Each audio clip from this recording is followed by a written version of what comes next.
Good evening, I'm Nick Minock. After this week's massive Duluth prostitution sting, sex trafficking is on the main stage here in the Northland. Josh Shooter gives us an update on the state of trafficking and what some Northlanders are doing to prevent it. That's tonight's top story at 10.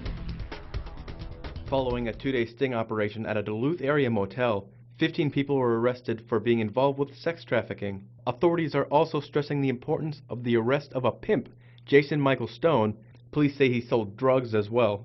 It's really important work that we're identifying not just the victims of trafficking, the young women and men who are being trafficked, but that we're actually getting to the source of the people who are trafficking them, and we're doing that in the people who are buying services. If people weren't buying services, the problem wouldn't exist. Candy Harshner with PAVSA and the Duluth Trafficking Task Force says that the problem is apparent but still difficult to gauge.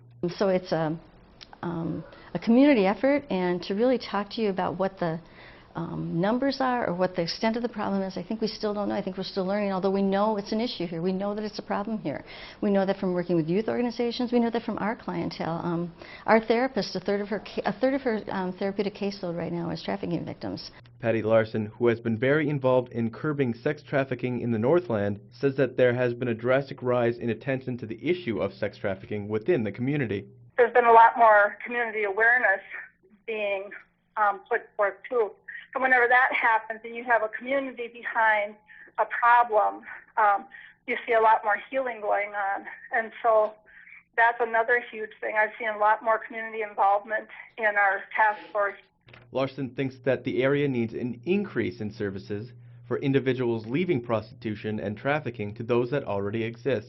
We got to consider their safety when it's about women leaving trafficking. It's not just like all of a sudden a woman wakes up one day and decides this isn't for her anymore after she's been doing it for a number of years and this is all she knows. In Duluth, Josh Shooter, KBGR 6 and Range 11.